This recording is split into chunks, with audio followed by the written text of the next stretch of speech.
ngoba logama sesilapha bantu abahlaba ngcwele sincibele mpahla imani uvakalisa Khamende ngcwele kaThixo imfana kaThixo inexhala sitha kundiva ngoba ndimamele omnye umbhali bawubhishophu umnyani amakhwenkwe ekhangela imasi zama esile wathi lo mphathi usenokwenzeka ngoba ubawa kasenaxhala ama esile kodwa eyona ntumbanayo okungakinkwe abantu abahlaba ngcwele lo mphathi lokabahlala emnqamlezweni eyona nto ikhathazayo kule ndawo kuya abantu bayitolika ngoba indawo ebizwa ngoba sisandlalo samatye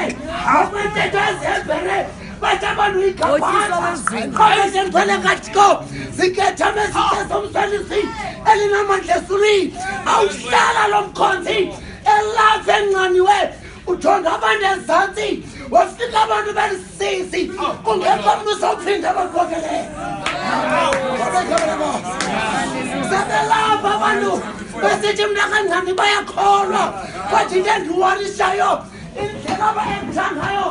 abahamba ngayo ayithethi le nto